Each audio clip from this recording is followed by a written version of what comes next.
I welcome you all to DODM 2025. DODM is India's leading conference on development management for reimagining how we build and lead social purpose organizations. ISDM conceptualized and co designed this session, Middle Matters, developing the leaders who hold it all together with Piramal Foundation. In this session, we have two panel discussions moderated by Deeksha Punia, Director, People Management, ISDM. For our first panel discussion, I invite Deeksha, Dr. Meenu Bhambhani, Vice President and Senior Grants Manager, APAC, State Street Corporation, and Kavneet Sahni, Associate Director, Dasra. Welcome to all our speakers. Thank you, Shreyasi. Good morning, everyone, and welcome to this session. A conversation, a topic which is often underplayed in leadership conversations, the middle management. And let's talk about middle managers. In fact, I would like to start with asking all of you, how many of people here are middle managers? All right, so we've got a good number. So I'm hoping that this conversation is going to be very interesting. Great. This session is divided into two parts, like Shreyasi was mentioning. We've got the first part where we've got Meenu and Kavneet with us, where we're going to talk about the why. Why is the middle management important? And the second part is going to be how do you build middle management capacity? We've got panelists who have the experience to talk about it. Now, talking about the middle managers, who are middle managers? Middle managers are the integrators who translate strategy into action, who take the culture to the ground level. Middle managers integrate the organization, work across silos. Those are the middle managers. And yet, they are looked at as the necessary middle rather than a strategic leadership layer who grow into the future leaders of any organization. So we'll talk to Kavneet and Meenu. Meenu is a funder who's intentionally invested in building the middle management, not just as a HR initiative, but a lever for systems change and to build long-term resilience. And we've got Kavneet, who's an OD consultant, who works with organizations, building structures, culture, and leadership. So let's start on this. Kavneet, I'll start with you. Why do you think the middle management is important? Thanks, Deeksha, and thanks, ISDM, for having us all here. And I am thrilled to be here for one simple reason, that we're not having enough conversations around leadership development. And I think middle is nowhere in those leadership conversations at all. Let me start the conversation by giving you some facts and numbers. My role at Dasra primarily is around designing learning programs for nonprofits. And we do these programs in functional areas, but primarily focused on building leadership for the sector. And there is currently a survey that's ongoing, and we're running the survey with our alumni of close to 1,000 nonprofits. It's in a very early stage, so still getting a lot of responses. But whatever responses we have so far, 100% of them agree that middle is important and they need to be invested in. But the paradox is, only 3 out of 4 say that they are not investing enough in the middle. So they agree to it. And 2 biggest reasons for that is lack of funding and lack of time. So you see the paradox here. And it's so unfortunate that we know it's critical, we know it must be a priority, and yet it isn't. I do not blame alone the leadership for this at nonprofits.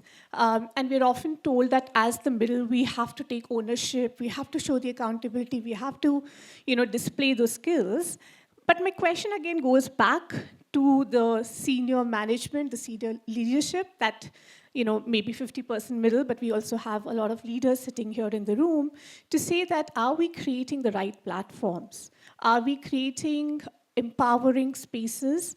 Are we creating the bandwidth and mind space for the middle to gain those skills? to gain the confidence and build the visibility that will turn them to become leaders for future. I'll just stop here. Thanks, Kavneet.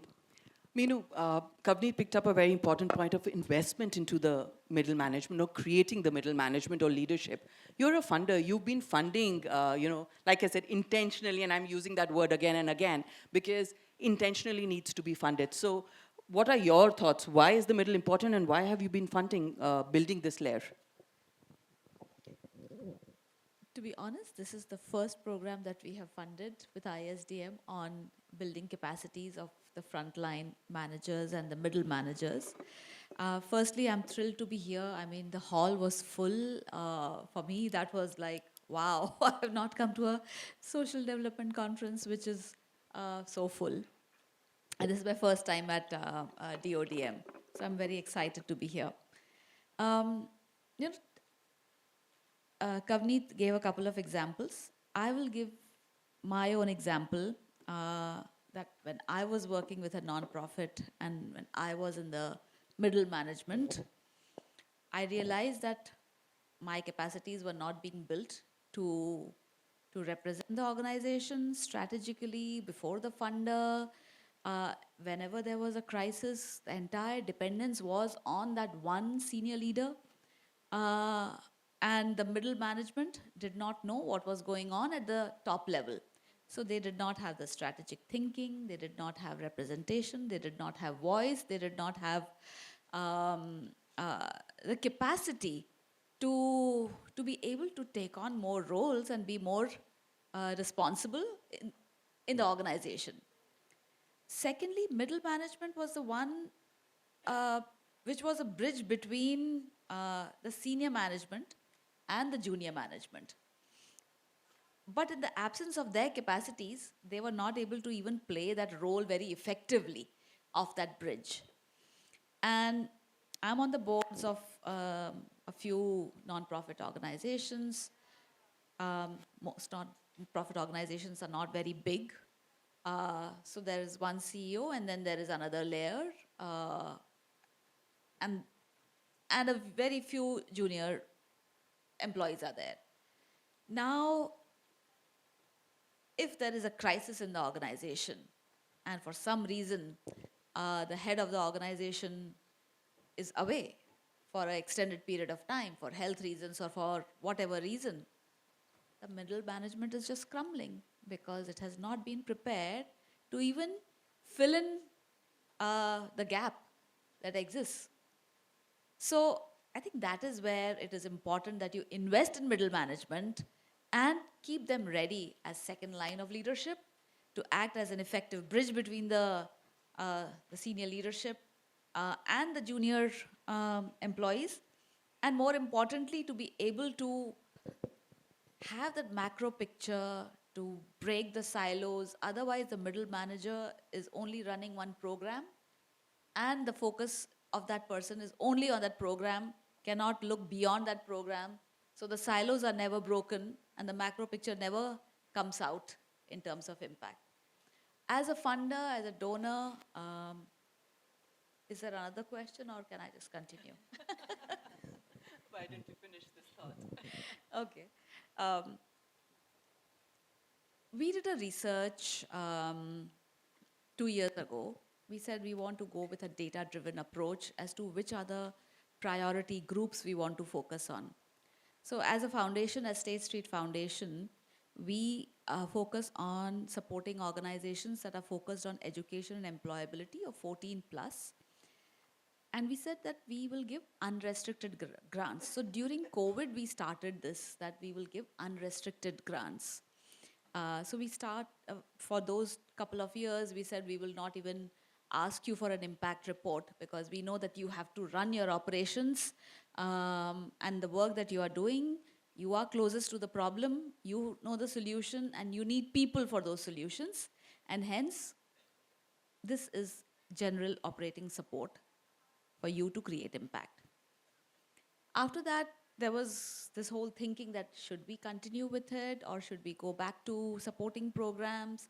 But we felt that when we give unrestricted monies, we are actually empowering the organization to invest in critical needs of the organization.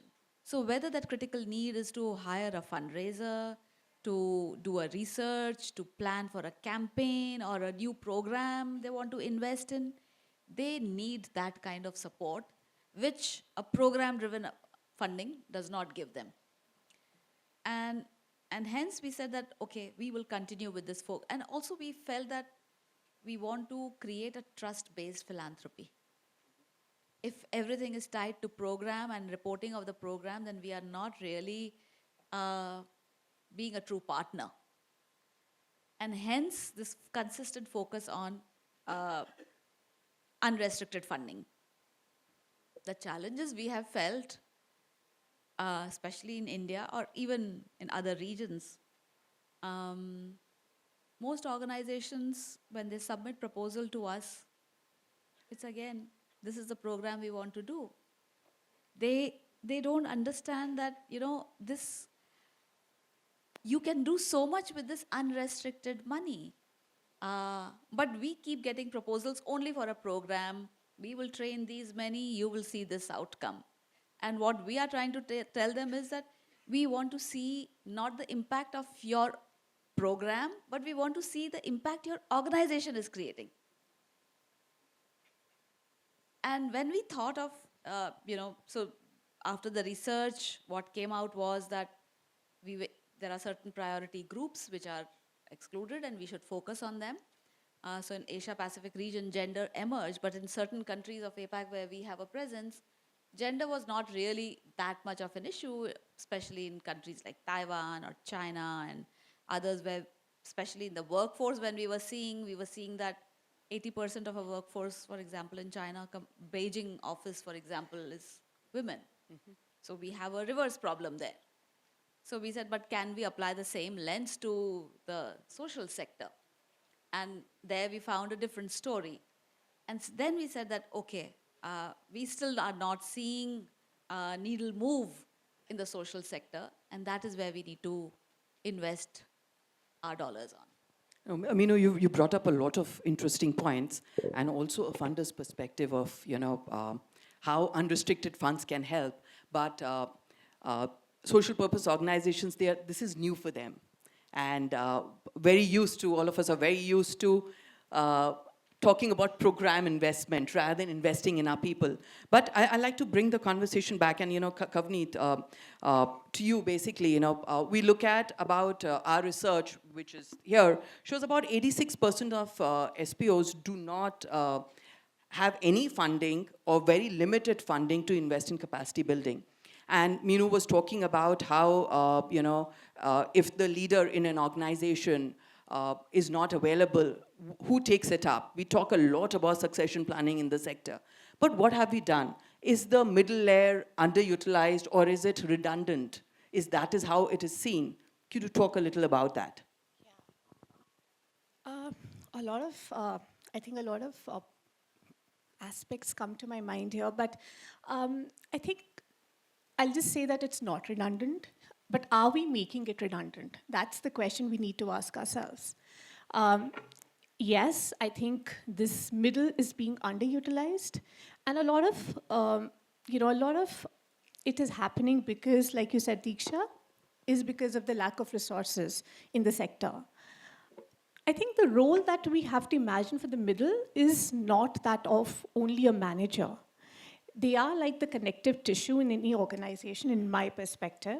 So you have to look at the middle to be, like Meenu, you were saying, they help you translate, take the strategy to the front line. They help you translate, make your strategy a reality. They also, I think they know the pulse of the employees and the organization way better than any senior leader. So, they know of any morale shifts that's happening in the organization way better than the talent management, human resources team, or even the reporting managers. They also play a very key role of that of a collaborator. The same survey that I was referring to earlier, it indicates that 8 out of 10 non-profit leaders believe that the middle or the emerging leaders are already doing cross-functional work. They're leading cross-functional collaboration in the organization. 96% also said that they're already leading at least one organizational initiative, which is beyond their job titles. So when we have data and when we know that their role is evolving, it's emerging, it's not stagnant to be that of a gatekeeper, and they are the people who will actually show the top management the ground realities. They'll take the ground realities and they'll give the real picture to the top and not just bring the top narrative to the bottom. Then I don't know where the question arises if they're redundant. But are they underutilized? Yes. And I think it's urgent need that we need to now focus and throw some light on that. I also would like to maybe give an example here, and I don't know if Educate Girls, somebody from Educate Girls is here, but I know Akash is sitting here from Quest, and I admire Quest Alliance initiatives in this regard.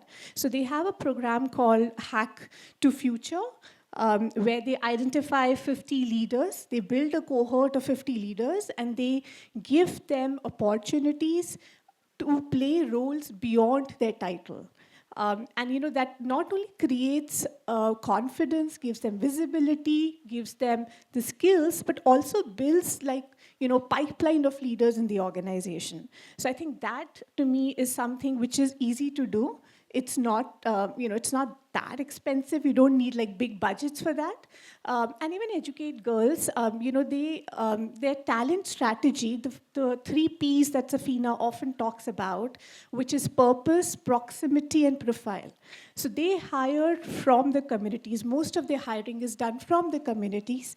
And they help these community members not only build their academic profiles, they also try to help them gain confidence in their own skills by giving them stretch assignments. So they are tasked on topics of their interest as a separate project apart from the work that do. And many of you now will ask me that where is the time to do all of this? But I think that's where, what I was trying to say earlier, that as leaders, we need to create that bandwidth, we need to invest, we need to give the middle that mind space to actually, go above and beyond their titles. No, absolutely, Kavneet. I think it's making that space in the normal workspace where they can, there can be investment in them, and focus on how do you focus on the middle management and grow them. Now, organizations have a different growth trajectory. Kavneet, I'll come back to you. At what stage do you think that organizations should start investing in the middle management? Because we see, cost budgets are always a constraint. And smaller organizations find it very difficult to, even mentor, because they don't have enough people to mentor the junior people to grow into the middle management and then into leadership roles. So at what stage of an organization do you think that people should start investing rather than, being late or being reactive? When should they start really looking at investment? Often I hear organizations, and I have the privilege to work with over 100 organizations in an annual year, given we do multiple cohorts and trainings programs at Dasra. And often I hear nonprofit leaders say that, we are a small organization. We are not that big that we need to now start looking towards the middle.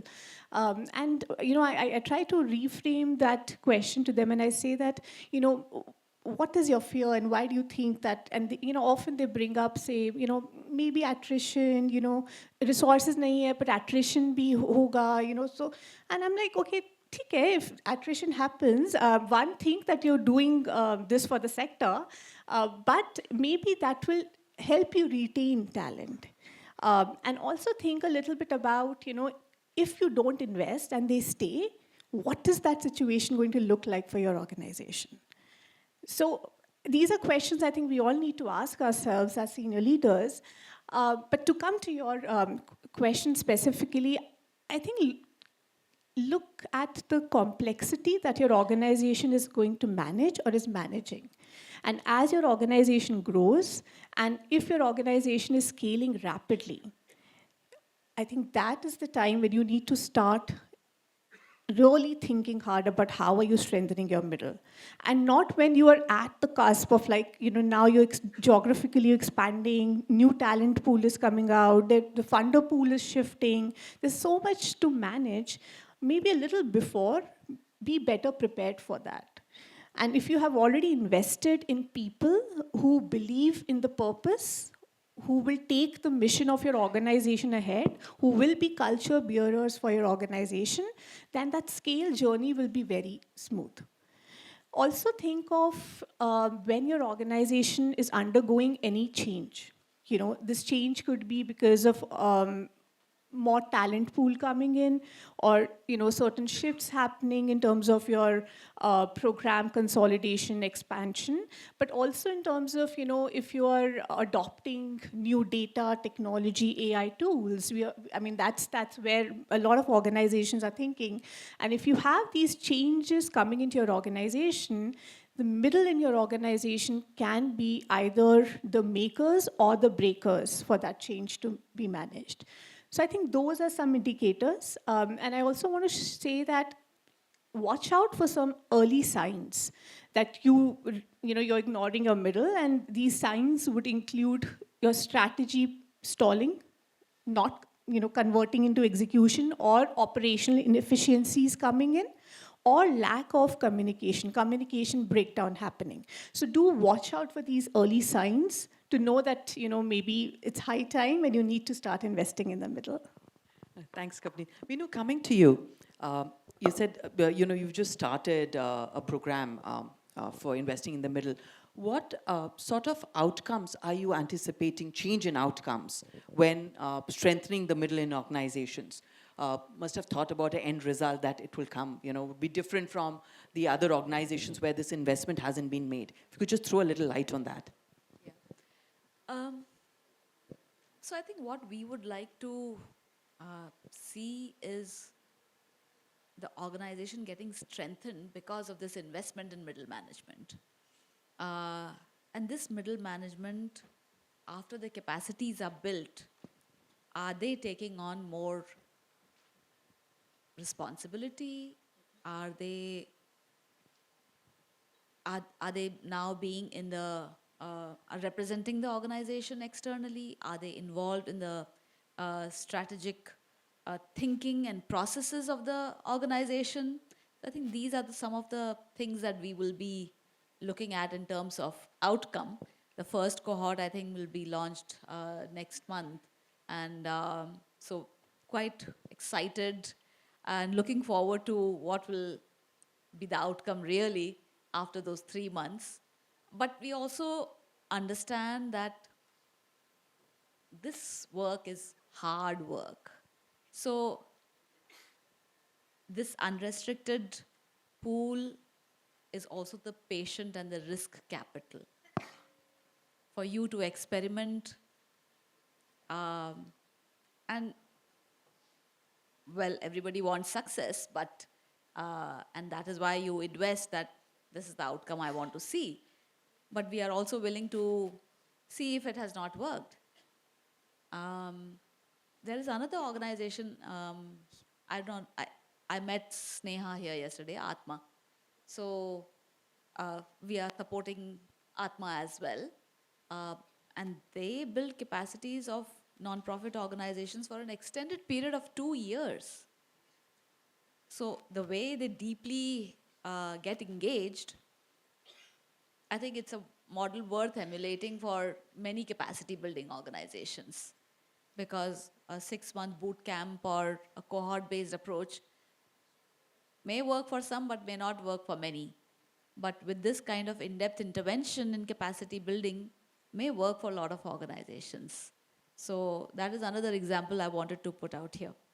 No, absolutely. And I think it's a long-term investment. It's not just that, you do a training program and people are ready to be middle managers. It's a long-term investment that we need to make in our people to grow them and to get them to be future leaders. Kavneet, I'll come back to you, on Uh, for organizations, how can they build a case for this investment where funds are always, crunched? So how can leaders in organizations build a case with their funders within the organization to, basically put in money for this and build the middle? Like you said, Deeksha, it's not easy. It's going to be a long journey, but I think we have to take some steps and make some small progress. I think first and foremost, I think about it from a lens of the future of your organization. Traditionally, when we think of leadership, unfortunately, our minds make the assumption, or we go and think only of the founders, CEOs, right, CXO level. I think we need to challenge our own assumptions and talk a little bit about everyday leadership and talk about leaders and how leadership, at an everyday level can play a critical role in helping your organization's future. And like you were saying, we often talk about succession planning.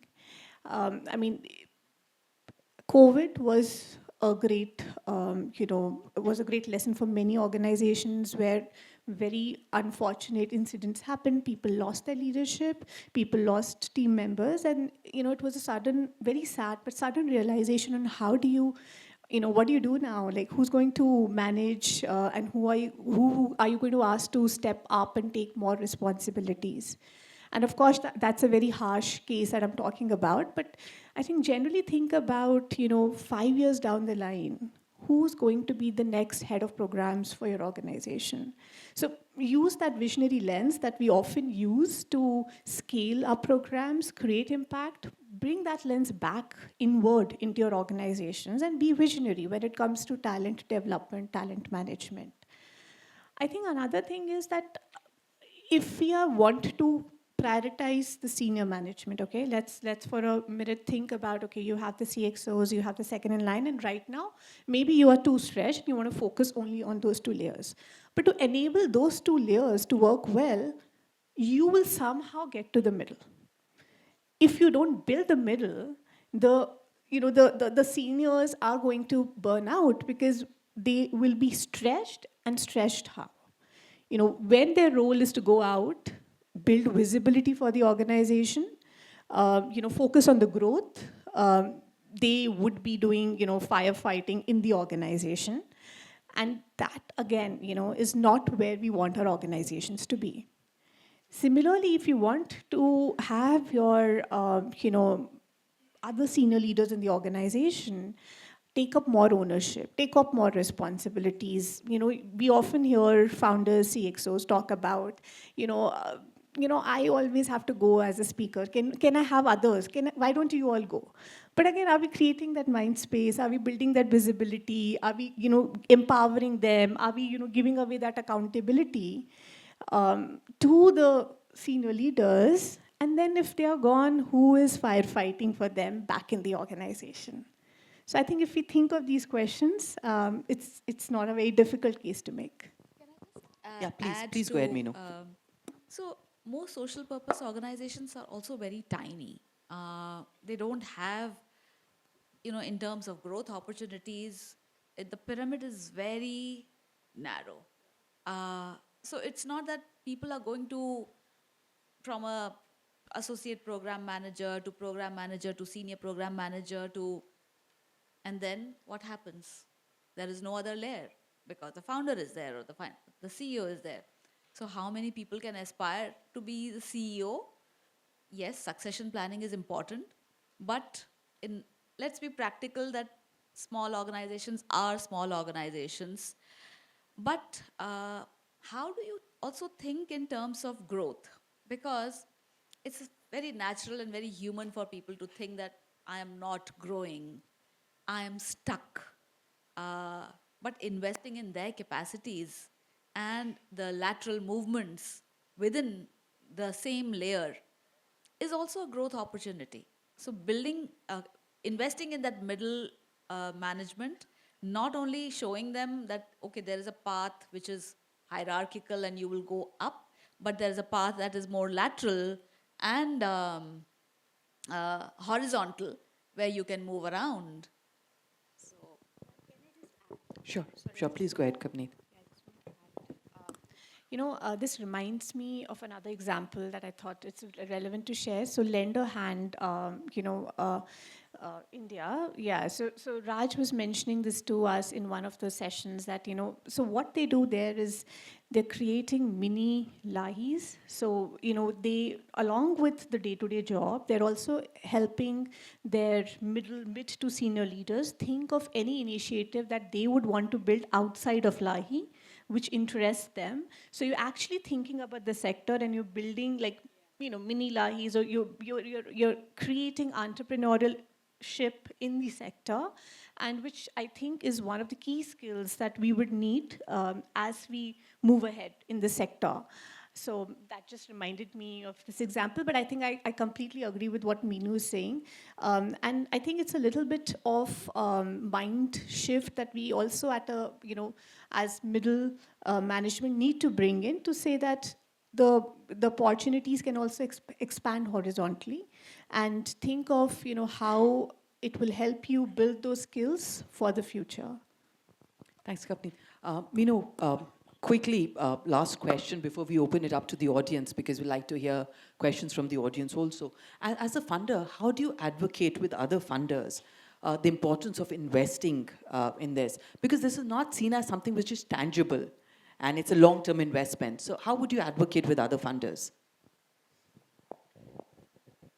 In forums like these, I'm sure there are other funders also present here.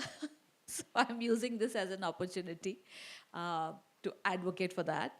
I've been having conversations with my peers in the industry, other CSR leaders, and what I am hearing from them is that we don't give unrestricted funding.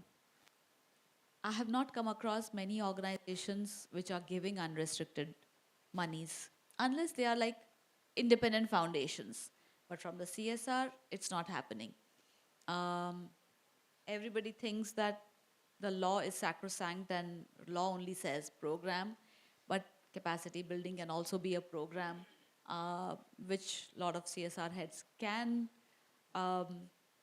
coach their senior leaders to invest in, that if we want effective organizations, we need to invest.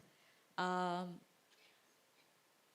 think the other way could also be, which we have not done because we are also very new in this space, and we are also waiting to see the results of our investments, of our unrestricted monies that are being invested in the social purpose organizations.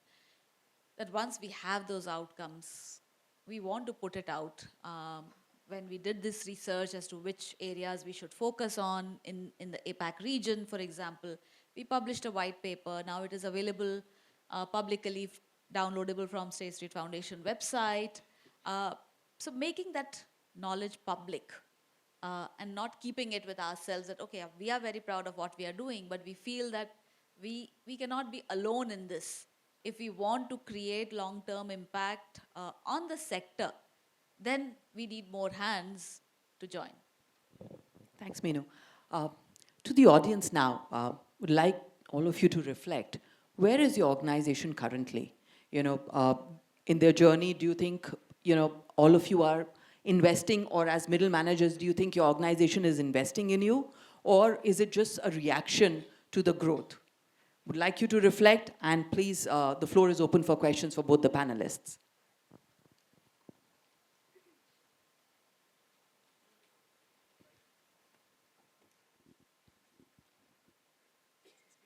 My name is Libby Johnson. I am chief executive of an organization called Gram Vikas in Odisha. I was once a young green person who eventually became green, middle and now top.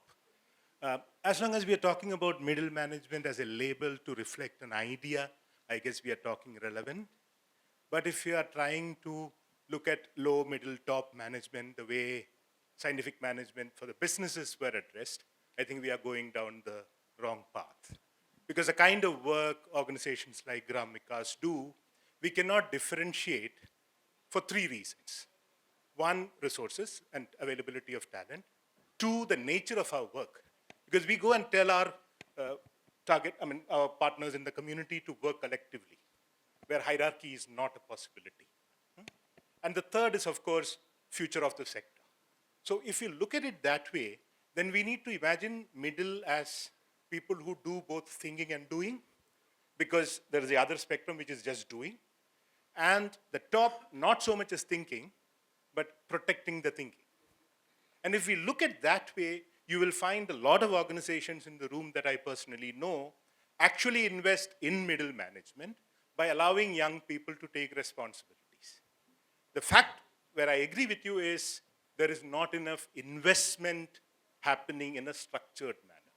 But I work with about 40 young people who have been recruited in the last 7 years, and giving them responsibility, unbelievable for me when I was 2 years old in the organization, doing that today, is what we've learned to be the way to take risks. And it's not just about resources, it's also about an organization's capability to take risks with people without them having already established their capability. Thank you. Thanks for sharing. Any question that people might have? May I? Hi. I'm Pooja Mathur, and I represent PRAN International India. It's a large organization, that I have been around for, and within the sector, I've been there for almost 15 years. I come from corporate before that, So one thing that strikes me in forums like these is how much of conversation stems around, resource crunches, how much, the sector is suffering because people are not able to really adequately pump in the kind of capacity building required for middle management to, progress. But one thing that, and coming from, corporate side as well, is that there is a lot of interest from them, from government, from other institutions in ensuring the sector thrives and create the kind of impact that we would like to do. So there is a lot of volunteering coming from corporates towards the sector. They are bringing, efficient tools, they're bringing techniques, they're bringing a lot of trainings, material. But why not a reverse kind of, outflux? So I'm just suggesting that, as a cohort of people who are leading organizations, we are looking at, taking help from corporates or government. But why not outplay some of our people there? Allow them to spend time there, learn the techniques, learn the ways of working, and really understand the depth that people go, in order to make huge profits. And bring that knowledge and investment back into your, domains, into the work that you do. And probably that cross, over would be one of the ways that we can bridge the gap and really make this divide, become a little smaller. And we started a small initiative with one of the donors that we have. And I think it's a very initial phase, but we're already seeing, how the needle can move. And it's with these youngsters, the middle ones, the ones who are just starting up their career. They are the ones who are so amenable and really open to ideas. And you can take it to huge heights. So, I think that is something which I would put up to the panel and say, can we think of out-of-box thinking and ideas like this, which can really, change the needle and move it. Thank you. Thank you. Thank you, Pooja, for your thoughts. Any questions? We had somebody at the back. Yeah, please. May I go next? Yes. Hello? We can hear you. Yeah, okay. 2 short questions. My name is Sudarshan. I'm from RTL Works. I care about full potential and agency of everyone. My first question is, can we also think of capacity development not as a career growth perspective, which is there in government, in corporate, as well as in the development sector, but also as an aid of implementation and producing results? Leading to my second question, which comes to then capacity building for what? And do we also have the means to think about capacity utilization if we are then tracking how capacity is utilized in an organization? Because then the metrics are completely different. And can the panelists comment on that? Thank you. Would you like to take that up? I don't know if I have a full answer for that, but let me make an attempt and I'll request my co-panelists to add. I think when it comes to capacity utilization, I mean, there are ways, and in my personal opinion, I don't know if, like even at Dasra, like, you know, we have ways in terms of tracking timesheets, you know, you log your hours in Salesforce. And I personally don't know if how successful or not successful that is. But, you know, my personal belief is that if you provide an environment where the employees feel trusted, they feel valued, and they feel empowered, you know, automatically they will start trying to reach their full potential or full capacity for that matter. So I think that's the route that, you know, we also try in-house at Dasra. And one of the examples that I can share is that we have something called the Youth Committee, the YCOM, we call it. These are the youngest in age, like we pick the youngest folks. And there is a proper, you know, voting, election that happens in the organization. And finally, a group of 5 to 7 members come together, who is the youth of Dasra, and they identify what are the challenges, what needs to change in the organization. And in the process, they build their skills around strategic thinking, decision making, also negotiating, because they go and present to our management committee. So they are negotiating with what they think is right and should change in the organization. And they also help, you know, implement that, so change management, right? So those are the skills that get sharpened. I will quote one more example, again from when I was speaking to Raj from Lend a Hand, and he was sharing that to your suggestion that why is there no reverse. So they do something where they get these young people to mentor the top management in for-profit organizations or the donor organizations. So, so they spend a day with them, and so typically it's a very hierarchical relationship also between the donor and the grantee, where the volunteers will come from the corporate and they will give whatever they have to give to the grantee organization. But they have created a model where the CEO and the senior leadership is being mentored by the young students who they are training, so that they understand what the issues they face. So I thought that was something that has been done, and I think it needs to become more popular. To your point, you know, utilization, most nonprofits, and even to your Gram Vikas, the example that you shared, that we do everything. So smaller organizations are forever in a startup mode, where everybody is doing everything most of the time. But the burnout that happens for those individuals, because they are doing everything all the time. And they are also not seeing that, how am I growing? What am I getting? Everybody, it's human at the end of the day, that you want to see what's in it for me when I'm giving so much. Yes, purpose, mission, I'm aligned, but what's in it for me? And so you have to give them that path, or show them that path by building in their capacities and showing them that, yes, the growth is happening as you are investing in your own learning through formal and informal methods. But when it is more formal, I think the takeaway is that the organization is investing in me. Deeksha, can I add to that? I think I also feel before we go outside the sector, can we collaborate within the sector?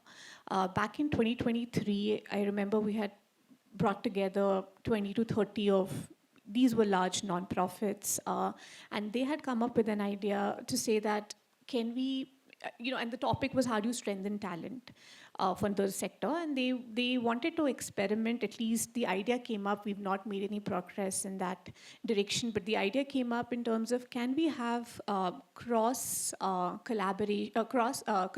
around cross talent exchange. So, coming up with talent exchange programs within the sector where from one NGO to another NGO can we have these small stints where, they spend time with another organization and they learn.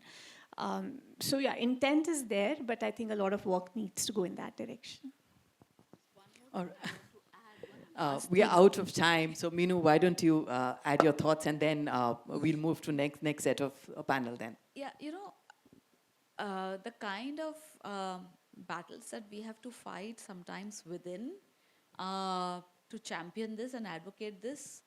I mean, I've heard conversations from some leaders where they said, why are we giving money to non-profit organizations? Our volunteers should be able to do this work. And I just take a step back. I'm like, how can you do this? Or how can you even suggest this? Because there is an acknowledgement. From the foundation perspective, I can say that we understand that this is a difficult work. And people who are close to the problem, they know the solutions better. And hence, this reverse mentoring and all these things really don't work, because you need to stay invested in the community to be able to come up with solutions. This one kind of reverse mentoring, maybe it will give you some talking points in some forum, but really it's not going to impact at the grassroots. So that was the last point I wanted to highlight. Now that we've heard the whys, I'm sorry, we'll take questions in the next session. We've heard about the whys. Meenu and Kavneet, thank you so much. We'll move towards the how now. Thank you for joining us. Thank you for such an insightful discussion, Kavneet, Meenu. For our next segment, I invite on stage Praveen Kumar, Deputy CEO, Swami Vivekananda Youth Movement, Pooja Mathur Pande, Director HR, Antara Foundation, and Vivek Sharma, Founder Director, Gandhi Fellowship Program. Welcome, speakers.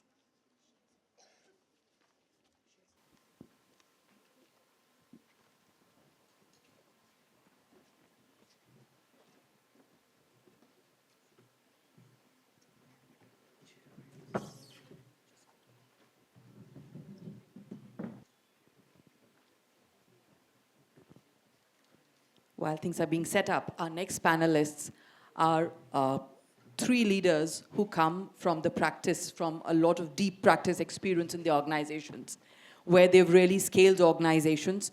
And we're going to speak to them about how they've done that, the challenges that they've come across, what it takes to scale and build the middle layer. So, Praveenji, I'd like to start with you.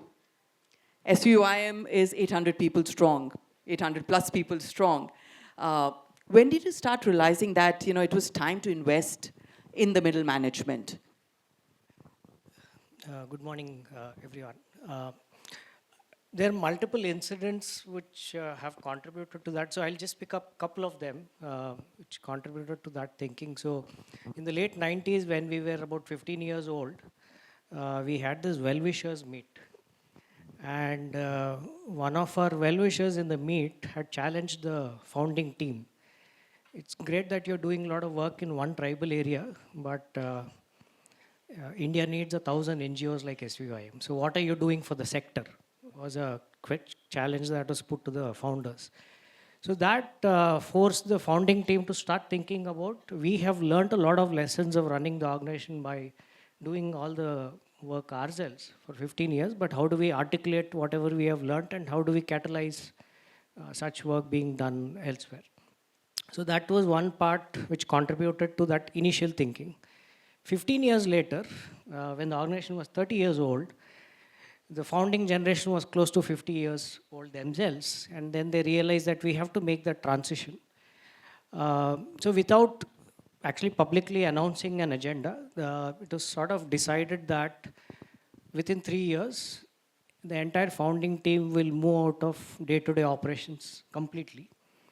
And within 7 years, they'll move out of even governance completely. And there was over those 7 years, a lot of preparatory work which has happened. So a lot of people in the middle management had to transition to the senior leadership levels, which also meant that we had to prepare someone to take up the roles of the middle management as well. So these two, I think, were the key incidents at different phases of the organizational growth, which provoked the team to start thinking about how do we contribute to the sector as a whole, and also to ensure that the organization keeps growing much beyond the dependence on one person or one team that founded the organization. All right, thank you, Praveenji. Vivek, coming to you. Piramal Foundation works at a massive scale and distributed teams.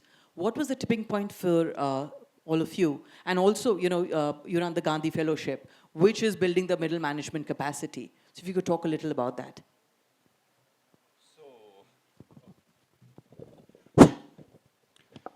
So I don't think there was a tipping point as such.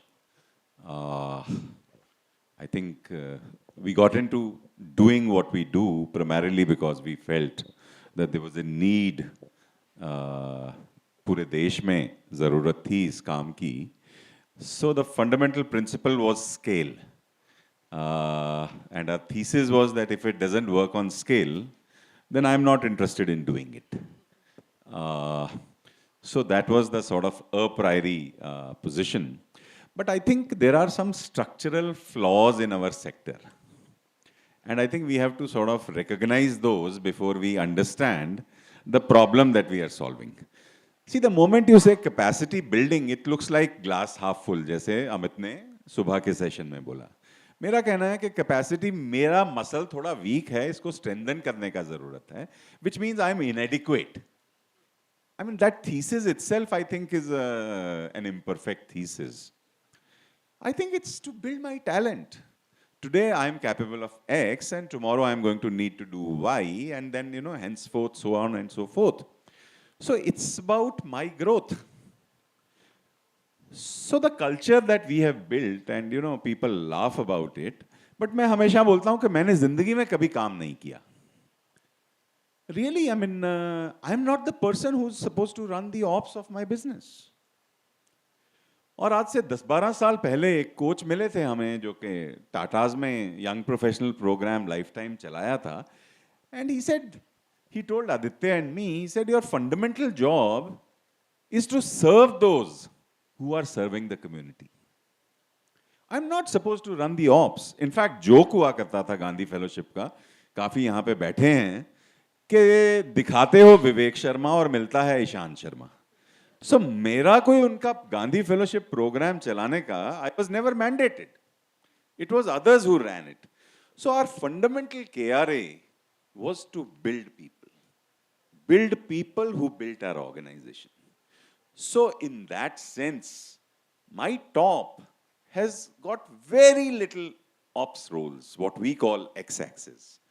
Our roles are completely Y-axis, which is to build people, which is to think through strategies, which is to build partnerships, which is to get the money. So we are pretty much like we are incubating these young people, we are invested in their growth, and therefore they do things which are, what we call, so if Aditya is the entrepreneur, then I am the intrapreneur.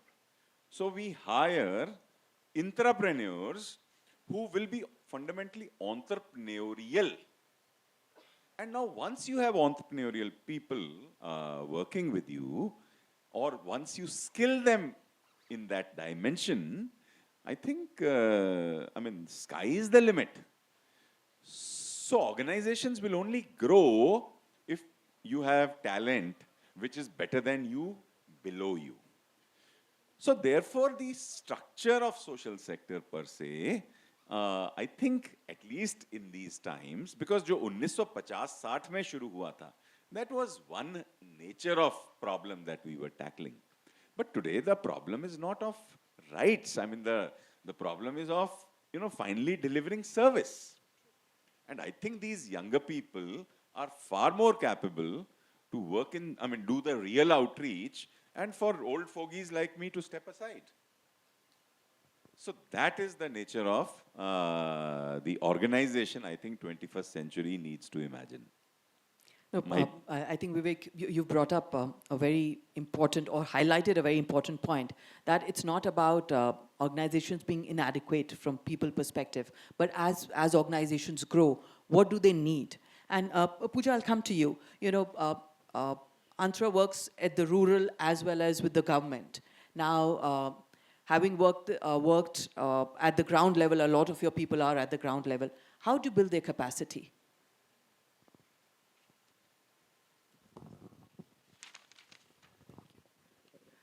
Thank you, Deeksha. So I think I'll take a leaf from what Vivek was saying. For us also, I think it's about the importance of building leadership capabilities is very closely linked to scale. So when you're working in public health, you're trying to improve public health systems. If you see how the public health system is set up in our country, on paper, it's a very beautiful structure. It's meant to work. Of course, there are capacity gaps. There are a lot of things that need to be corrected. But the design of that structure is to have, cadres at different levels performing different roles, and there's a equal importance of each cadre. So I think for us at Antara, the question of investing in the middle was always there, but I think it became more real when we started talking and actually working on scale, because without this strong middle layer, achieving that scale is impossible. So I think that timing, if you ask me, or how it became important, and it's not only about working at scale, it's also about the quality at scale, because that's the first thing that gets diluted when you scale up, right? You can hire 100 other people to do your scale work, but it is the people who have actually worked with you at the beginning, if they are not involved in the scale up, the quality thins out very, very quickly. So I think it's always an important aspect. Referring to your question at the previous panel, I think it is important for every organization to understand when they need to really start. And for us, I think, I wouldn't say we've perfected it, but we've probably started on time, and there's a lot more to be done. But yeah, it's a very important agenda for us, yes. Thanks, Pooja. Vivek, coming to you, just changing a little direction from this, that how do you balance program-specific needs which are required on the ground compared to, the organization leadership capacity?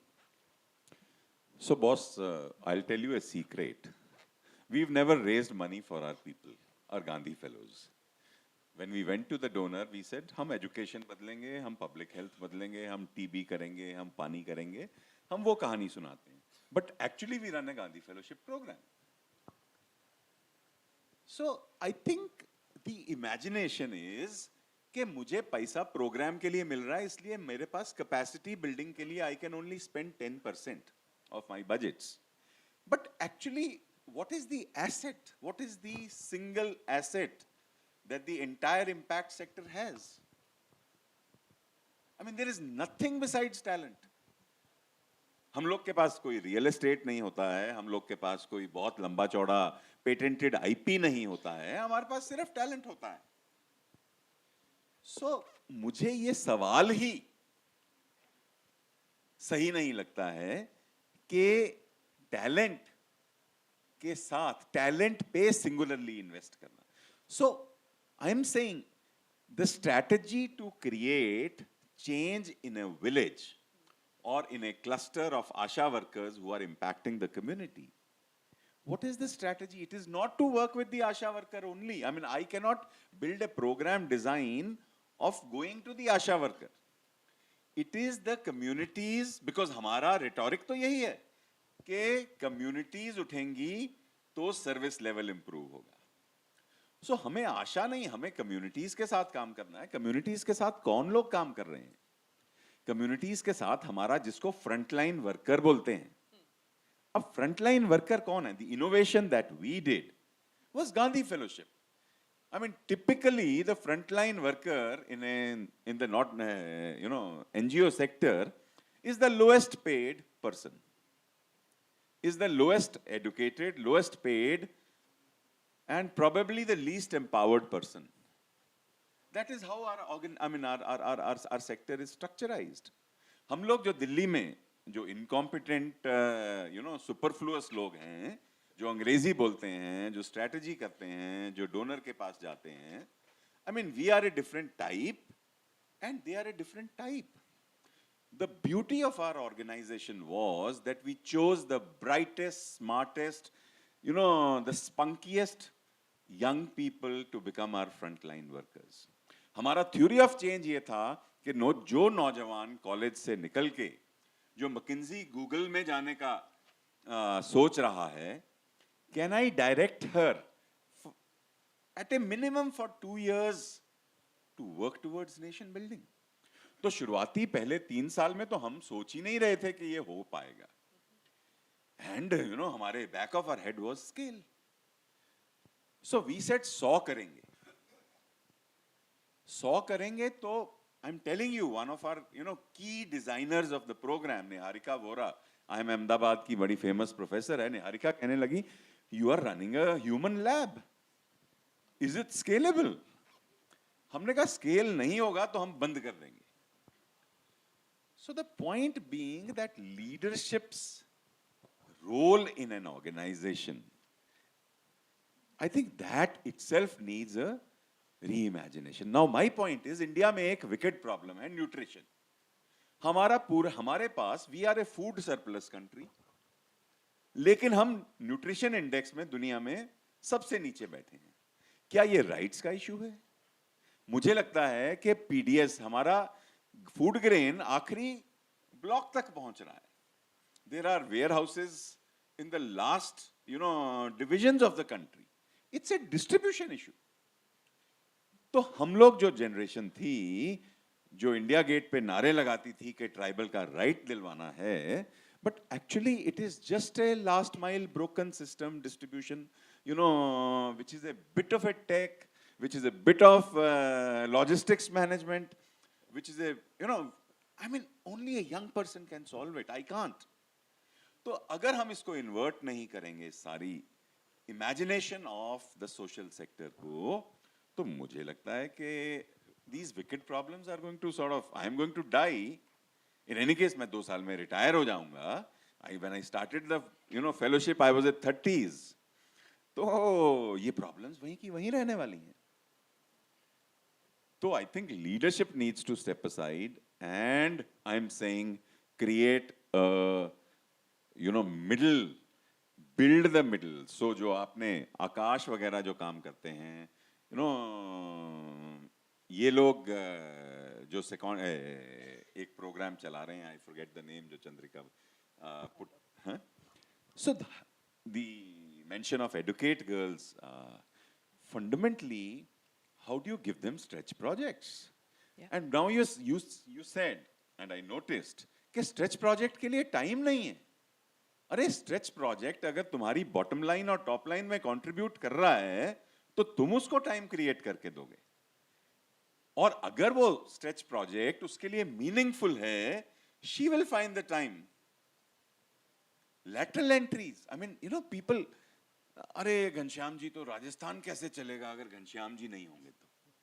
अरे यार हटाओ उसको. So these sort of fixations that we elders have, we are stuck with. Yeah. I think they need to be shed. I mean, pardon me for saying that. No, absolutely, Vivek. I think very important points that you brought up. An intentional investment when you said, "Okay, time nahi, agar zarurat hai, so how do we invest in it?" Pooja, I'll come to you. Taking up from Vivek's point about people working on the ground in the field, and you have a lot of people working in the field. Now, how do you make sure that the leadership is built there? And the culture also is built there, because most of your people are on the field, not sitting in the center. So if you could just talk a little about that. Yeah, absolutely. And again, aligning to what Vivek is saying. So Ashok, who's our founder, also, when I remember I joined the organization, first talked to me about this concept of an inverted pyramid, saying our leadership is actually to be built at the field. And that's what we do. So our program officers, our fellows, we also have a tiny fellowship compared to the Gandhi fellowship, but we do. They are the ones whose leadership skills need to be built first, because they are working with the ASHA, with the Anganwadi worker, with the ANM. They are solving really complex day-to-day problems. They're taking a lot of decisions on the go.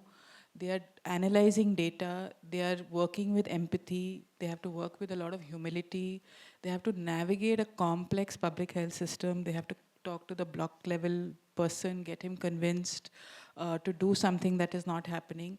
So all that is leadership building. And it has to start from there, because if you don't invest in that, then I don't know what you're really here for.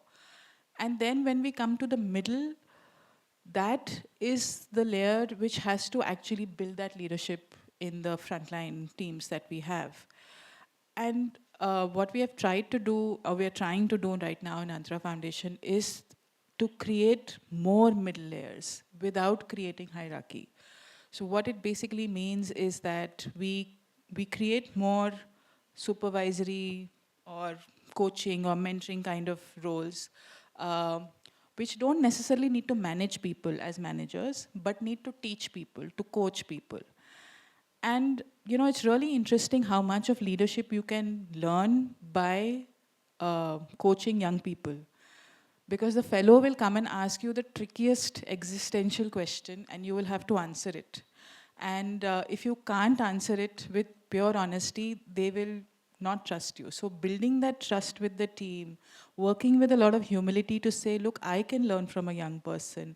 I need to work with humility. I need to work with empathy. I need to teach what I know best and also learn. That is the best leadership learning that one can bring. Yes, I do agree that the classroom leadership building is equally important. It has to be done, but it can't be done in isolation. And taking from what the previous panel was discussing, we do make an excuse of funds, but I use the word excuse because I think funds is not the only thing that is stopping us. We have to create the space and the time for people to build their capacities and talents. What we are trying to do at Antara is, like I said, building more layers without hierarchy so that we have more people with less pressured jobs, and therefore they can hopefully spend time on actually building their own skills. The other thing, of course, which is important is, which has worked for us, it is working for us quite well. We have a lot of success stories, is coaching. Because yes, classroom frameworks are now all available on Instagram, right? You can scroll through a TED Talk, you can learn what the framework looks like. But unless you reflect your experiences with a trained coach and really build your own leadership style, your own way of saying that, what kind of a leader do I really want to be? Do I want to be the manager who just pulls people up for their jobs? Or do I want to be a teacher? Do I want to be a coach and mentor to young people on the ground? And in that gets built in the diversity that we have. So we also have different people coming from different backgrounds, and they will end up being different kind of leaders. So there is no one definition of leadership that you can teach people in the classroom. You have to let people evolve their own leadership styles. We have first generation learners, we have people coming from very fancy universities, and we have people everywhere in between. And I think that's creation of space to let them, build their own leadership style. I think that more than the funding, I think that space is probably more important. No, absolutely, Pooja. It's so important that individuals harness their potential, learn what's there for leadership, and then build their own styles. Praveen, I'd like to come to you. You spoke about how the founders transitioned out, and the next layer took over. So from your personal experiences also, maybe you could talk a little about the challenges, what were there. Also, want to understand that, when this happens, how do you maintain the values or not let the culture get diluted in such scenarios?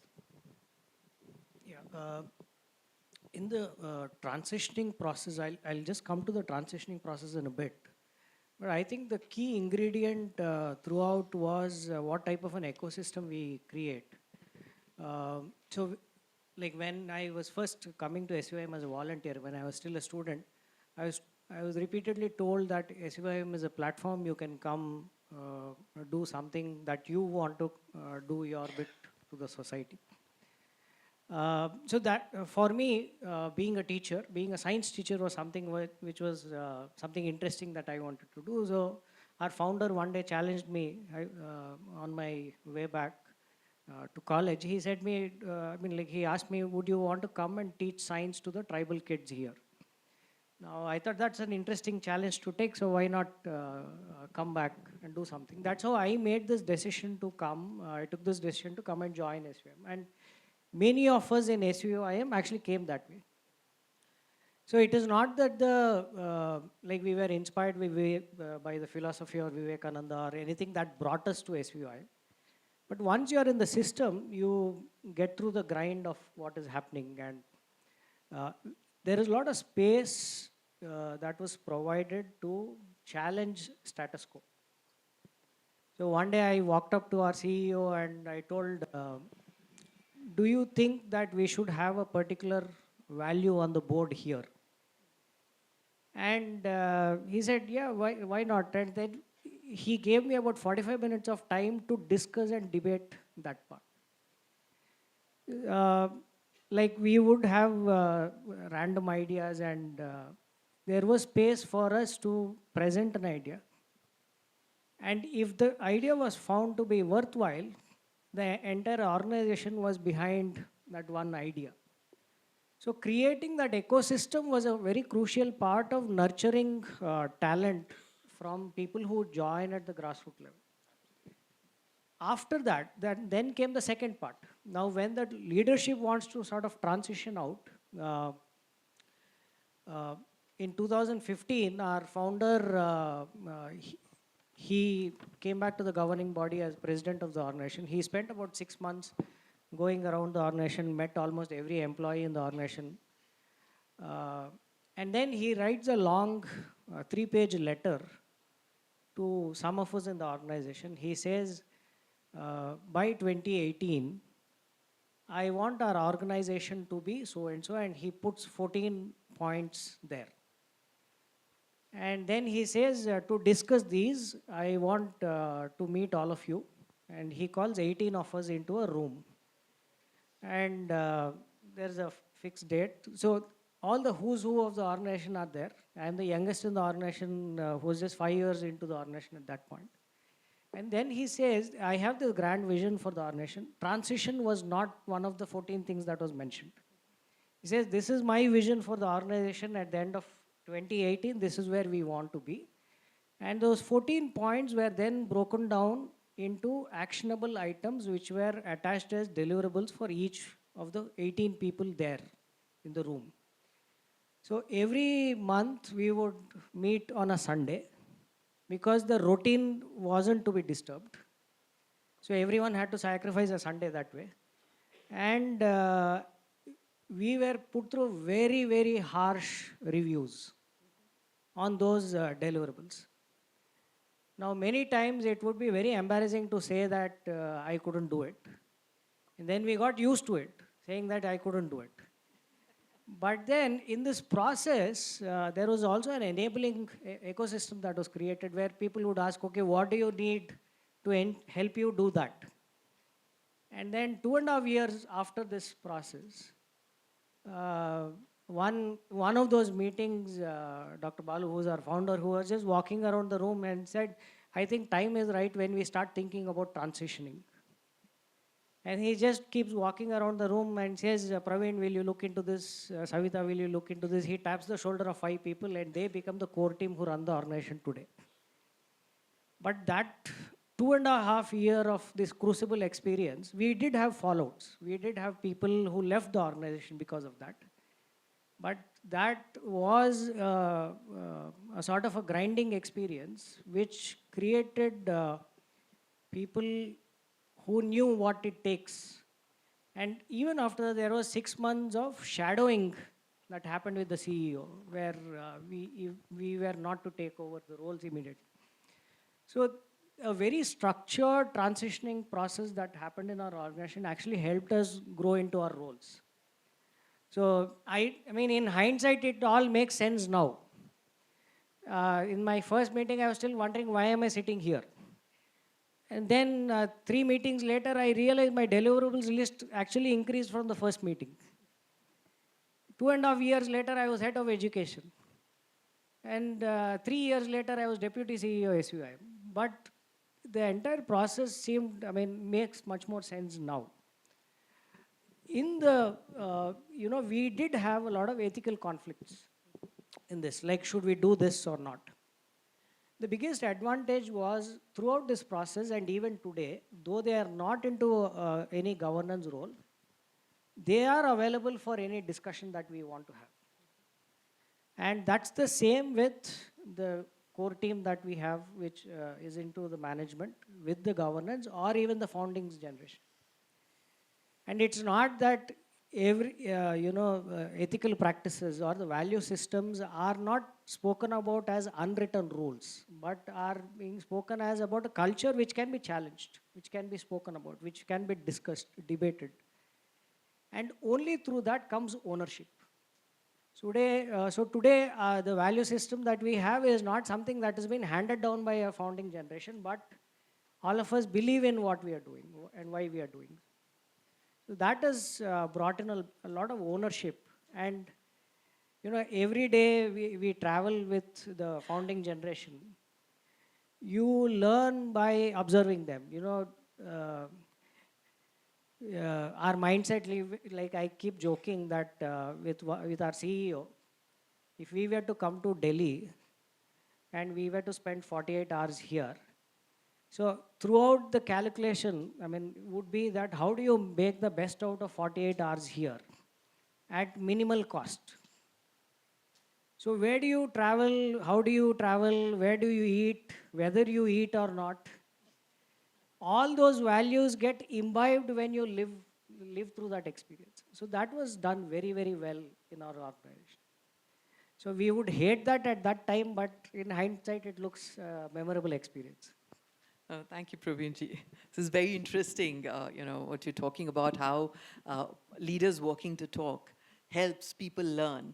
And, a lot of organizations do work in a hybrid mode, but, being sitting in office spaces, seeing people, it's not about classrooms or what is being taught to you, but how you see and how you learn from that. We don't realize the impact that that has.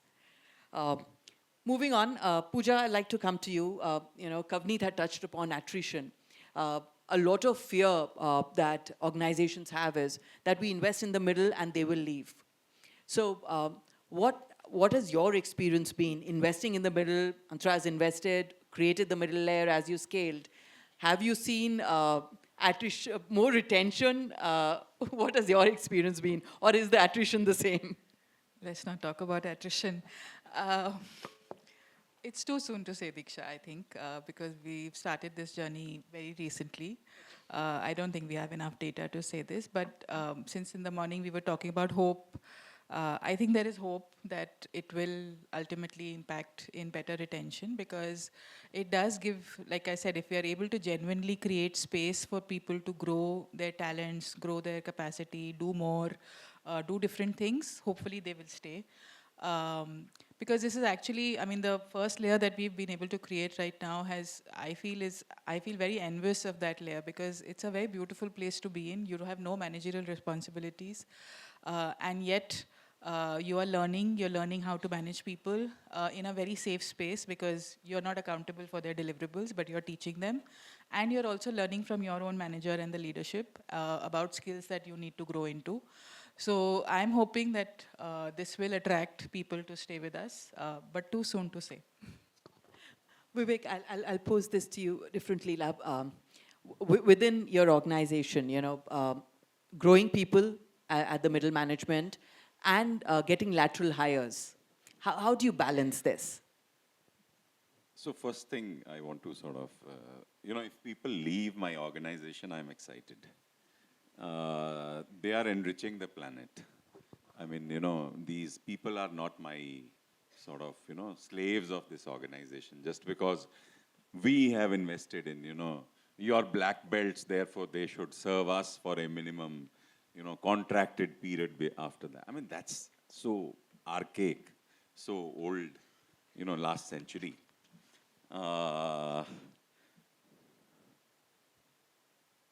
तो पहली बात तो ये है कि हमारे यहाँ हम लोग 50 लोग हैं मेरे लेवल के, 50 incompetent people lead this organization. And we are an organization of 4,000 people. और उसमें हमारी 3 टाइपोलॉजीज हैं. कोर सेक्टर वाले कुछ लोग हैं हमारे जैसे, जिन लोगों ने शुरुआती दिनों में क्लेम किया था कि हम शिक्षा को जानते हैं, हम पब्लिक हेल्थ को जानते हैं, और हमारे क्लेम को सुन के लोग हमारे साथ चले थे. So those are the sort of old fossils. But we were quite enamored of all kinds of people. But I mean, somebody said, market से सीखना चाहिए, हमें corporate world से सीखना चाहिए. मेरा कहना है कि corporate world से हमें बहुत कुछ है सीखने को, और हम बहुत अच्छे first rate crossovers को लेके आए हैं.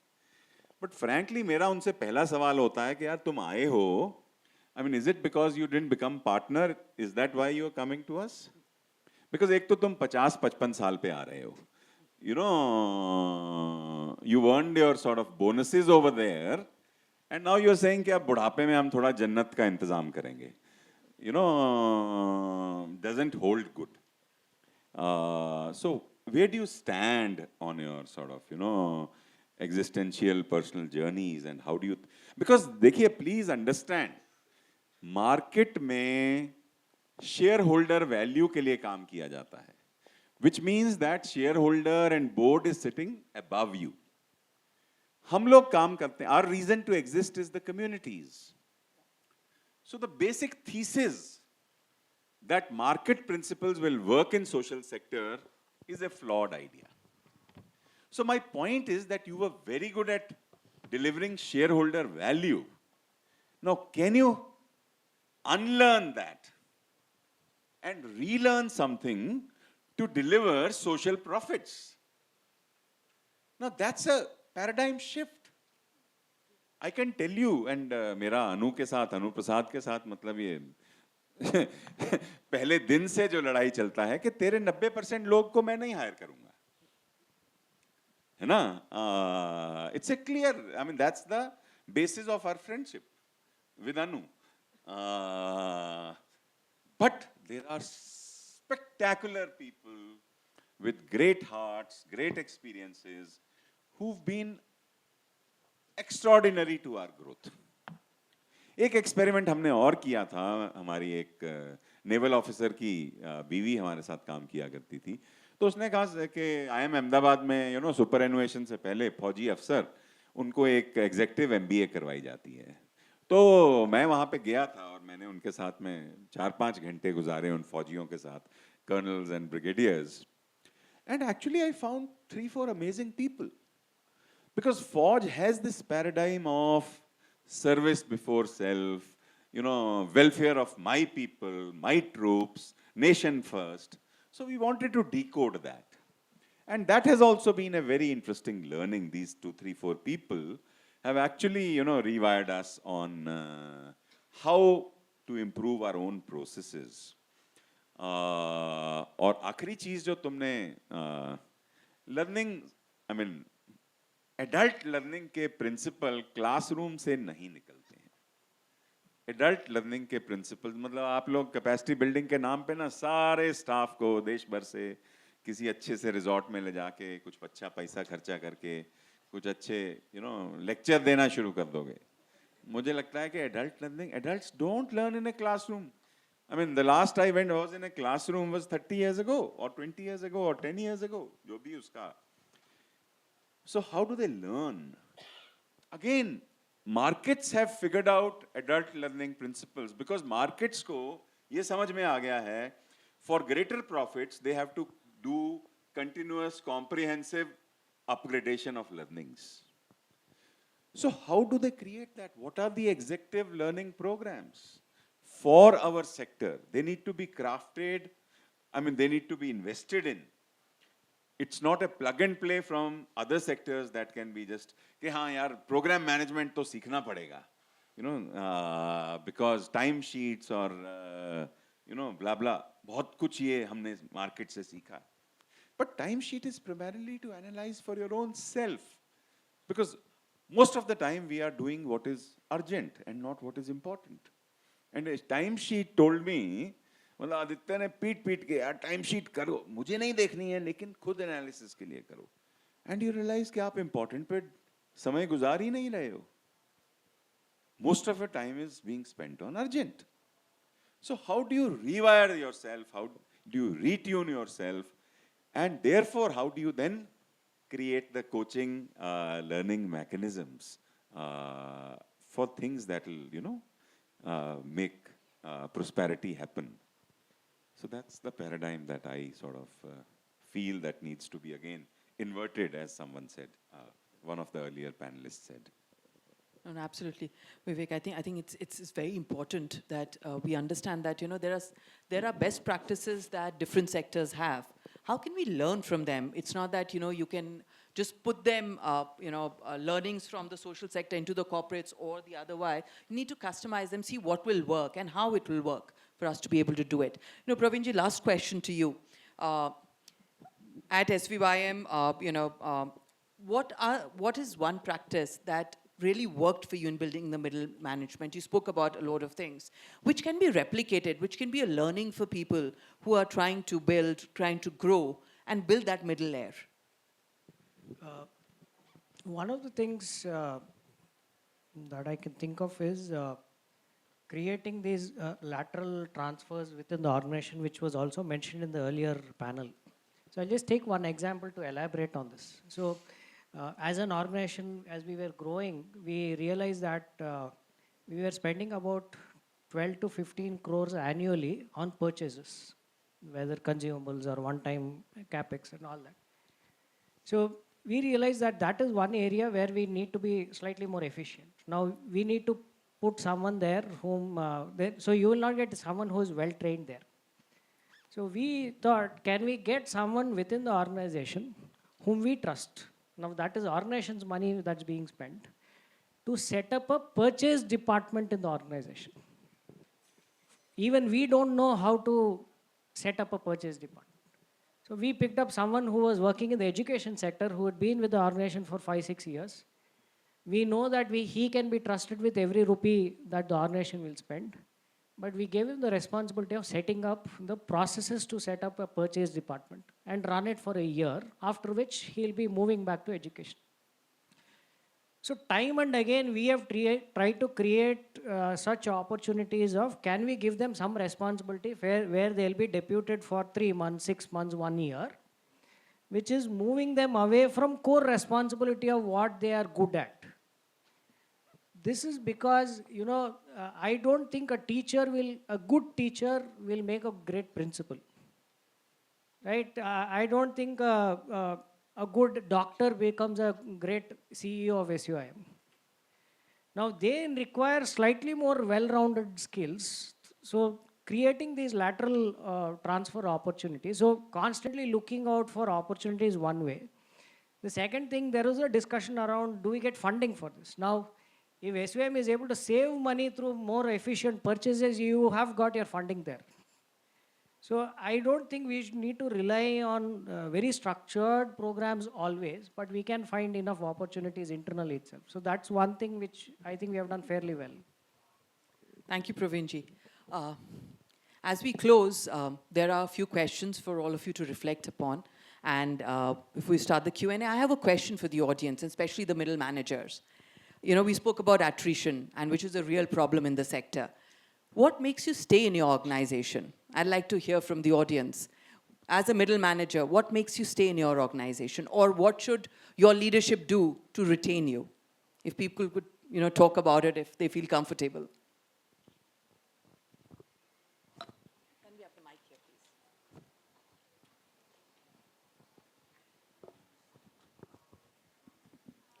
Good afternoon. I'm Ajanta, and I'm part of Center for Social Markets now. But before this, I was with Center for Environment Education and 7 years with Center for Science and Environment, CSE. What made me stay, and I've always stayed for 5 years, CSE for 7 years, and Center for Social Market for 6 years now, is the opportunity that I got for building my own capacity. And I've always worked with the foreign funding. So there's always a component called institutional development, and human resource being one of the most important. So at CE also, I was sent to places, cross-learning with organizations. That happened at CSE. I was forced to write books, and they are my assets now. So every 2 years, have to do a publication. Aditi will agree with me. She was also with me in CSE. So these kind of initiatives where you're forced to do something, apart from what you're not comfortable, makes me stay. What doesn't make me stay is micromanagement by the leadership.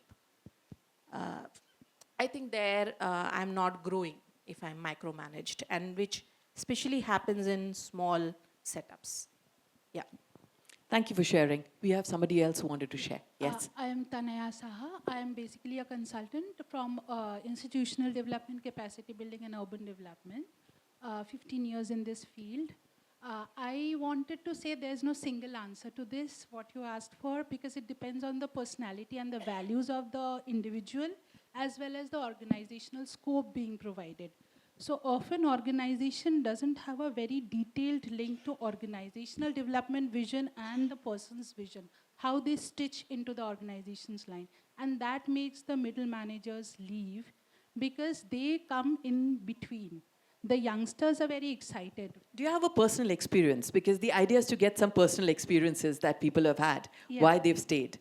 Because we've heard a lot from the panelists. Yeah. So it'd be good if somebody could share their personal experience of why they are staying with the organization, or why would they leave, like our friend just shared.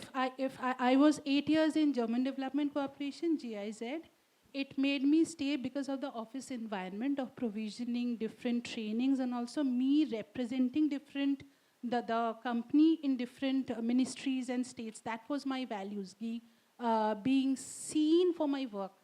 So more than money, it was that which made me stuck there. And also there was a lot of balances, gender empowerment and those things, because it aligned to my values. Maybe another person have left in 3 years in the same organization, because that person's value might have been changing for growth of money or position. So, Sure. yeah. Thank you so much. All right, opening the floor for questions. And there is one observation I would like to share. Yes. This side. So that observation is more around that on the second part of what has been mentioned, that if you would redefine the middle management rules. So what we have been doing from past 12 years is कि जिस समुदाय के लिए हम काम कर रहे हैं, and ये conversation ज़्यादा विवेक और पूजा जी के लिए है, कि हमने उन समुदाय से hiring करनी शुरू की, क्योंकि the whole point of middle management and this whole topic is कि क्या हम हमारा जो vision है, the preserving the vision for tomorrow, that is the whole point of nurturing middle management into the leadership role. However, what we noticed is that ये बहुत बेहतरीन work करता है जब हमारा वो internalized vision होता है. अब हम गलती क्या करते हैं हमारे सोशल मैनेजमेंट सेक्टर में कि हमने प्लेटफॉर्म्स ऐसे बना दिए कि इन बच्चों को हम मौका ही नहीं दे रहे हैं. For example, we have tons of conferences that happen. Only boardroom leaders or people like us who are the chief executives make way to these. So what we need to do, and probably that is a question also to Vivek ji and Pooja ji, that what we can do to redefine and have more non-pretentious conversations where these kids can come truly with errors, with mistakes, share their visions as is, make bold statements out there, ताकि ये लोग सच में अपने समुदाय के visions को stage पे लेके आ पाएं और वो विजन सालों साल आगे चलते रहें. That would be the true transition. यार मेरा तो जिंदगी का हाई पॉइंट ही ये है. मेरी गांधी फेलोशिप में 3 तरह के लोग आते हैं. एक अर्बन स्कूलिंग के बाद में अच्छे अर्बन कॉलेज के बच्चे, मतलब तुम लोगों के बच्चे, है ना. एक आते हैं छोटे शहर में स्कूलिंग करके वो एक अच्छे कॉलेज में पहुंच जाते हैं. दिल्ली यूनिवर्सिटी जैसे हम बोलते हैं कि बहुत मल्लू आए हुए हैं, बहुत बिहार आया हुआ है, that's the second type. And the third type is rural schooling, rural college, जिसकी आप बात कर रहे हैं. और मेरा हाई पॉइंट ये है कि गांधी फेलोशिप के पहले सेमेस्टर में हम LSR और स्टीफन्स वाले ना, वो मतलब विमेन स्टडीज भी और अंबेडकर साहब भी हमने एनिहिलेशन ऑफ कास्ट भी पढ़ा है, लेकिन कास्ट क्या होता है वो गांव में जाके आता नहीं है इनको दिल्ली यूनिवर्सिटी वालों को नाक पोंछना नहीं आता है अगर इनको देहात में डाल दिया जाए तो first semester the leaders are the RRs, rural schooling, rural college. वो बोलते हैं यार ये एनिहिलेशन ऑफ कास्ट और थ्योरी ऑफ मुझे वो कहानी मत सुनाओ, मैं तुम्हें गांव दिखाता हूं और गांव में फिर तुम्हें बताता हूं कि कौन से टोले कहां पे हैं, कौन से टोलों में किनका बास है, उनका फूड क्या है। अब अगर रोडेंट खाना है तो आओ। फिर वो स्टीफन्स वाले हम दिल्ली यूनिवर्सिटी वाले नाक निचोड़ते हैं। फिर मेरे जैसे जो गुंडा टाइप होते हैं जिन्होंने स्टूडेंट काउंसिल किया होता है, एक छोटी सी मोहनलाल सुखाड़िया यूनिवर्सिटी उदयपुर की सोशल वर्क की एक 5 फुट की लड़की, she is able to negotiate the village और मैं कर नहीं पाता हूं, तो मेरी ईगो टूटती है। फिर वही होता है। तो मेरा ये कहना है, ऑफ कोर्स ये डीयू वाले स्मार्ट हैं, ये बैंगलोर बंबई के जो बच्चे होते हैं they catch up second third semester में, लेकिन पहले 2-3 semester it is our bachas from the hinterland who show the pathways. The beauty is that they learn critical thinking from the big towners, but वो जो पाश की कविता है और गांव में जो अड्डा लगना है उसको लीड वो लोग करते हैं। And this becomes a robust lifetime experience, because ऐसा experience कभी जिंदगी में नहीं, ना उनको मिलना था ना इनको मिलना था। So how do you design this? और मेरा तो खासकर जो मतलब पर्सनल पेन पॉइंट है कि जब मिरांडा और LSR की लड़कियों की आशिकी होती है छोटे शहर के लड़कों के साथ, तो उसमें से जो एस्थेटिक निकलता है वो कमाल का होता है। Yeah, Pooja, go ahead. No, I think that's a बहुत अच्छा सवाल पूछा आपने, and I think हमारे लिए तो ये एक बहुत बड़ा चैलेंज है।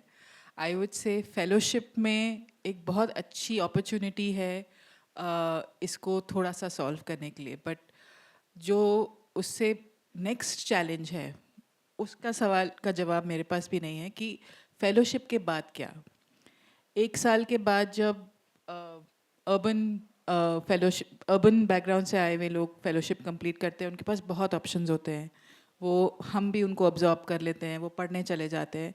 बट जो फर्स्ट जनरेशन लर्नर्स आते हैं फेलोशिप में, उनका क्या? उनको टाइम चाहिए, उनको ज़्यादा सपोर्ट सिस्टम चाहिए, उनके पास अपॉर्चुनिटीज़ कम हैं।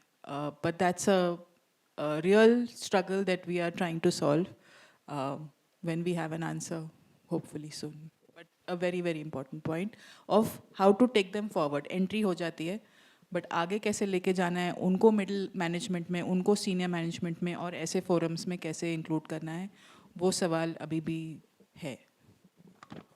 Just to quickly add, we in our organization about 85% of the staff come from the local communities that we work with. So they are exceptional when it comes to the field work and at the junior management level, and we have seen that they tend to stagnate around the 12 to 15 year period. So we haven't figured out a solution yet, but 2-3 bright spots that we have had was we have made a conscious effort to actually list out who those people are and have a candid conversation with them. Now, many times we may think of roles which will also think of, which may force them to relocate, which they are not comfortable with. So sometimes having this candid conversation will also help us understand what are the challenges that they face. We, on paper it seems like everyone has to transition to a new role. But sometimes they may be very comfortable looking after their 3-acre farm and be satisfied being at a mid-manager level only. So these candid conversations do help. And sometimes there are quite ambitious people who want to go up the ladder as well. So one-on-one conversations there are quite important. Can I share something? Vivek, quick word, because we have run out of time completely. Sorry. मुझे लगता है कि ये मेरा upper caste बायस है, हमारा बायस है कि छोटे शहर का बच्चा cannot hit the highest notes of the planet. देखिए, एजुकेशन का बहुत क्लियर लिंकेज है कि आप जिंदगी में क्या करने वाले हो. और सोशल सेक्टर के करियर 3 तरह के होते हैं. एक डिस्ट्रिक्ट्स एंड ब्लॉक्स का करियर होता है, एक स्टेट कैपिटल्स का करियर होता है, और एक दिल्ली, बंबई, बैंगलोर, जहां पे टेक्नोलॉजी और डोनर और स्ट्रेटजी और हवाबाजी, यू नो, दीज आर. सो ये 3 तरह के क्लाइमेट है. अब दिल्ली, बंबई का जो करियर है, बैंगलोर का करियर है, वो एक अंग्रेजी स्पीकिंग करियर हो जाता है. स्टेट का जो करियर है, उसमें आप Hindi, state language, that becomes your sort of glass ceiling. और एक डिस्ट्रिक्ट्स का करियर होता है which is a very low glass ceiling. My point is, and this is a very interesting problem specific to India. Some parts of India, जब बोलते हैं ना हिंदी मातृभाषा है, तो मैं खड़ा हो जाता हूं कि मेरी मातृभाषा नहीं है, हालांकि मैं अच्छी हिंदी बोल रहा हूं. Because the Odia, who does not know, whose mother tongue is Udiya and who's sort of comfortable in Udiya, is learning some Angrezi, has learned some Hindi, cannot make a career in Lucknow and Patna and Delhi. So there is a sort of a glass ceiling there.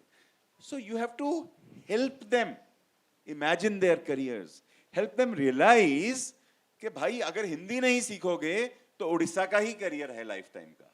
Which means your wage is going to be capped.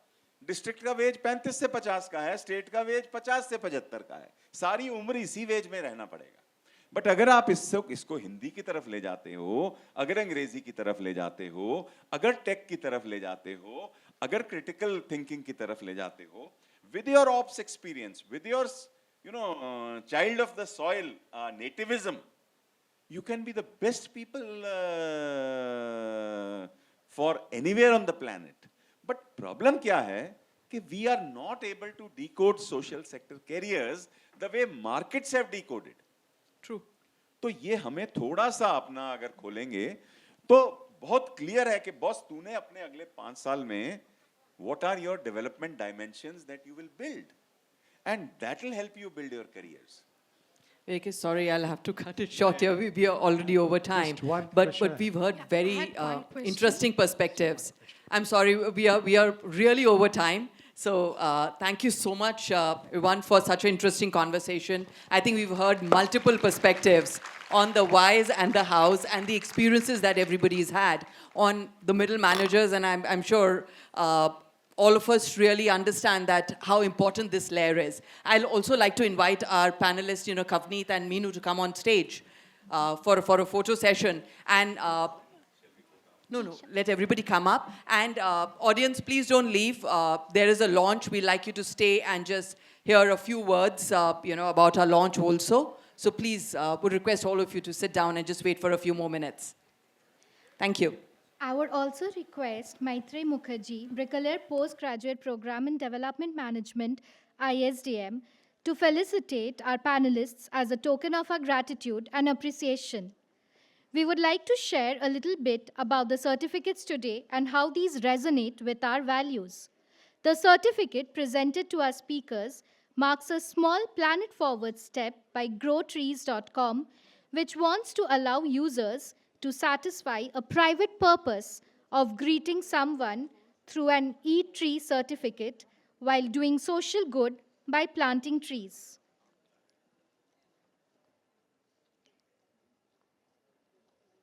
While we felicitate, a special mention to Manpreet, Justi, and Anuprava for helping in curating the session.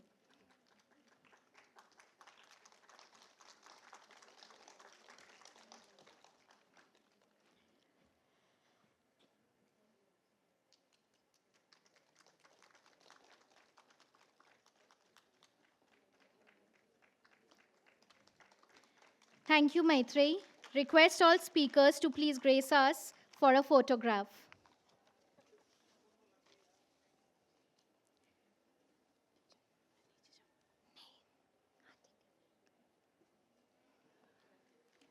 Thank you. As we explore how to empower middle managers through clarity, coaching, and enabling systems, we at ISDM are excited to take the next step, which is launching the Frontline Leadership for Social Impact Certificate Program along with State Street Corporation. I now welcome on stage Meenu, Kakul, Gaurav, Praveen, Shilpa, Maitreyi, and Justy to launch the program.